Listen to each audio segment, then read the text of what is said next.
But I hope by the end of this very short talk that you are convinced that soil is actually just fascinating. I think it is. Most of us in Mason County have one of two types of soil. We have gravelly, sandy, rocky soil that lacks any kind of loam or organic matter. And the other type that's very common is clay. Maybe you've been working with these soils. I'll give you some ideas for working with them. Maybe not so much with clay, but let me go to the next slide and go. It's not advancing. Let me help you. I'm just pushing that one. Okay, now try it.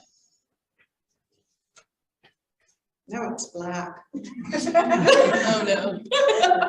Uh-oh. Okay, here we go. Wait. I think you pushed on it. It's this one right here. That's what I was pushing. I think you were pushing that. No, I wasn't. Okay. Wasn't. Mom. Go for it now. Okay. There. There we go. Okay, you guys, how did we get this soil? You're right. Well, 15,000 years ago, this area saw repeated glaciation. And as glaciers moved down from the mountains into the area, they picked up loads of rocks, debris, all sorts of stuff. And this load that they carry is called till. When they receded, which they do by melting, they drop this. And that is what we have here. And we call that soil tillite. That's the rocky, can't do anything with it soil. The other type of soil that we have here is clay. These are common. I'm sure some of you might have better soils, but I'm talking about most of us have one of these two. And I think that, I do not know this for sure, but I believe that the clay must have preceded the tillite soil, because when you dig down in tillite, you hit clay. Okay, what can you do about it? What can you do about our bad soils? Well, tillite is something you can actually work with. It will take some time and some dedication, adding organic matter and fertilizers, manures and things, removing rocks. You can work with it. Clay, if you have clay, the best thing you can do is to bring soil in and garden in a box, in a raised bed. So I'm sorry about that, but clay takes so long to remediate. It would be might be the whole decade that you're working on your clay, and presumably you want to garden a little sooner than 30-30 or what 20-30 or whatever. So okay. Regardless of what kind of soil you have, you need 12 inches of good gardening soil, 12 inches. You don't need more than that. If you have a raised garden box, you only need the top 12 inches to be good garden soil, and below that you can have your old worn out dishwasher, tractor tires, you can have anything you want down there, but you probably put soil down there, but you only need those top 12 inches.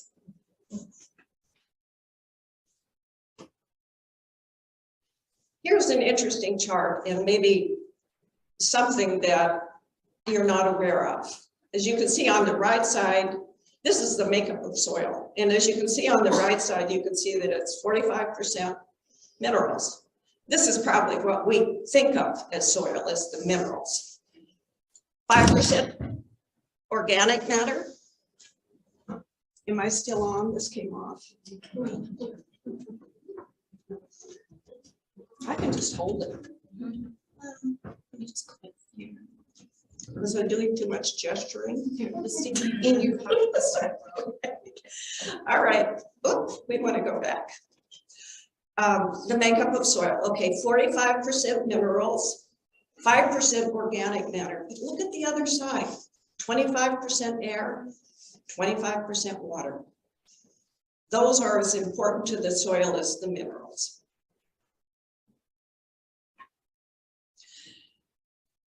Now we're going to dig down into the subject and see what's going on below our feet. There's something called the soil web of life, or the soil food web. And it's the same food web that we see here in nature and on, documentaries. And we know that there are many organisms that live in the soil and are part of this soil web of life. They range in size from relatively large ones like earthworms to microscopic ones like fungi, protozoa, nematodes, bacteria. The smallest of these exist in the billions in soil. And these are all good things. I mean, these are things we want in the soil. We can divide the creatures or organisms that live in the soil into two different categories. There's the producers and the consumers. The producers are plants. They take energy from the sun, synthesize it, turn it into sugars, and pass it through their systems and actually even out their roots and share some of the sugars with the organisms in the soil. The other category is the consumer. The consumers are the things that eat dead plants and dead animals. And by digesting these, they turn it into nutrients that are available to plants. When we add compost, organic fertilizer, manure to the soil, we are feeding these things in the soil. We are feeding the consumers, who in turn feed the producers. Now, you heard me mention that fungi were among the organisms that live in the soil. Mycorrhizal or mycorrhiza fungi is a group of fungi that form associations with plants. And they exist on the roots of plants, and they live in a symbiotic relationship with the plant root, so that they are benefiting the plant is benefiting them. And each plant and fungi does better in the association than they would by themselves. So this is another thing we definitely want to encourage to happen in our plants. And look at the picture here of a piece of sod that doesn't have any of the mycorrhiza on it, and then a piece with, which you can see the white filaments on the one on the left. And that is, you can also see the result of having this association. The grass on the left is much greener and healthier looking than the grass on the right. So this is an association we want to encourage.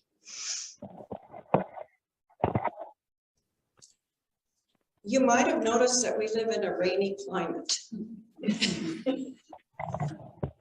In our climate, it's common for our soils to become acidic over time. And the reason they do this is because the rains wash the salts in the soil down deep into the ground, and that leaves just the acid soil. And that's just fine for our native plants. They thrive in it. They're all acclimated to it. It's not ideal for vegetables. And we can correct our acid soil by adding lime. We're going to get to that. Here's the pH scale. The acid end of the scale is the low end, or the numbers say below 5. lemon juice would be about a 2 on the scale. The acidic numbers are from 8 to 14. Baking soda would be about an 8 on this scale. And then you see that sort of green zone in the middle, 6, 7, 8. This is where you want to be. This is where you want your garden soil to be. And you can do a pH test at home. pH test kits are readily available at garden stores, and maybe many of you have done them over the years. They give you a good reading of where your soil is. If you discover that your soil is too acidic, which is kind of the likely scenario since we have this rain and it's always sort of working towards acidity, you can add lime, agricultural lime, dolomite lime. I think they're the same thing. I'm not absolutely certain of that. Dolomite lime is what you want to add, or agricultural lime. And you can add, if you're on the scale and you want to get, let's go back to the scale for a second here. If you want to get into the green zone and say you're at 5 and you want to get to a 6, you need to add 40 pounds of this lime per 1,000 square feet. That sounds like a lot, and it is a lot. You can do this, and this is the amount that should raise you from a 5 to a 6, from a 4 to a 5, whatever. It's supposed to raise your soil's acidity or alkalinity, or I don't know what you want to call it. It's supposed to raise it one number up, this amount. Now, if you're down 4, if you're at a 4 on the scale and you need to go up 2 to get to the Goldilocks zone that vegetables grow in, you cannot do this in 1 year. You can add, the maximum amount of lime you can add in 1 year is 40 pounds. And we're talking about a correction here. You know, this is not something you're going to do every year. You do it until your soil's within the right zone. You can't do it twice in a year. You have to correct it over 2 or 3 years if you need to go up more than one number. And one thing I didn't mention about that green zone on the pH scale where vegetables grow, that's also the best zone for the organisms that live in the soil. So it's really worth aiming for. Okay, now to understand your soil more comprehensively, you can employ a soil lab, and the master gardeners can help you, give you the names of some of those if you'd like to do this. There are about 40 nutrients that a healthy soil needs. And these tests will determine whether your soil is deficient in macronutrients, in micronutrients, and it will, the soil report will actually tell you what you need to add to your soil and how much you need to add. Macronutrients are like the things that you see written on fertilizer bags. They're nitrogen, phosphorus, and potassium. Micronutrients are elements that exist in the soil in very tiny, minute amounts that are still necessary for the soil's health. That's like copper, zinc, what else? My pictures keep slipping ahead. Okay, so you might wonder, you know, I get pretty good looking vegetables from my garden. Why is it important to try to get all 40 of these nutrients in my soil? The reason is that you can have a perfectly attractive carrot, let's say, but it won't be a healthy carrot. it'll look good, but it won't have all these nutrients in it. So if you go to the trouble to improve your soil and add all these, try to get as many of these 40 nutrients in it as you can, you are going to be creating much healthier vegetables. And so in turn, those vegetables are going to help you to be a healthier person. Okay, we're all eager to get out into the garden in the spring, get our hands in the dirt, get our fingernails dirty. Well, there's a good reason for you to be cautious about this. Because if you go out and start rototilling or turning over soil that's wet, you're going to collapse the air and water channels in the soil. It's going to compact the soil. And that's not good for plant roots, and that's not good for the organisms that live in the soil. So the test is to take a handful of soil, squeeze it, open your hand, and if the soil stays in a ball, the soil's too wet to work. If it crumbles, you're time to go. And I just have this diagram here again because I'm showing you how important it is not to collapse the air in the water, since they're fully half of the makeup of soil. So what do you do in the spring when you're ready to, your soil's ready for working? Well, you can add fertilizer and compost at this time. Dig it in shallowly. Don't go down more than 5 or 6 inches to preserve the soil structure. Once you've done that and you've made your furrows, you've dug your fertilizer in, you're ready to start planting your seeds. Later, when the weather starts to warm up, you're going to want to mulch your plants. And you can use a variety of different things for mulching. You can use straw, not hay, but straw, dried leaves, shredded paper, untreated grass clippings, just practically any organic substance can be used for mulch. And what do you want to mulch? Well, mulching helps to, when it starts getting really hot, it will help to keep the roots of the plant reasonably cool. And also it will help to preserve the water, of course. And that's good for the plant, and that's good for your water bill. Before you put a layer of mulch down, what you're doing here is you're creating a really nice habitat for slugs. Now, theoretically, when the weather heats up, we don't have as many slugs, but nevertheless, I usually like to put a little slug bait down before I mulch, and that will take care of that problem. Now we're going to go ahead to fall. Fall is really the best time to work on your soil. At this point, your garden will be full of dead or dying vegetable plants.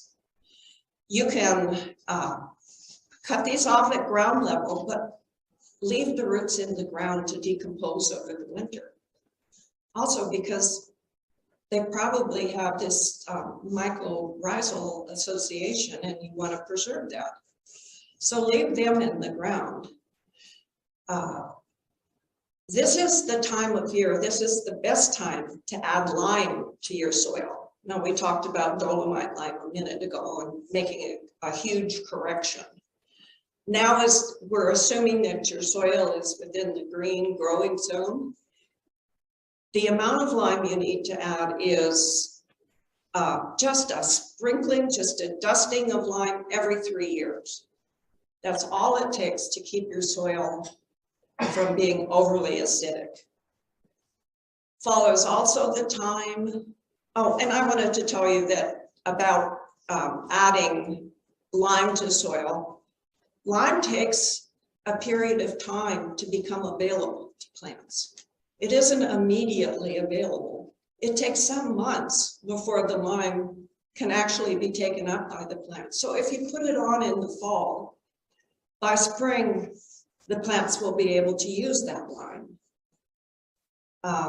And again, dolomite lime is the lime that I would recommend, or sometimes it's just called ag lime or agricultural lime. Let's see what else here. Fall is also the best time to add manures to your soil. And the reason for that is because, you know, those decomposers are going to work the manure down into the soil. They're going to convert parts of it into nutrients that are more available to plants. So this is the time to do that.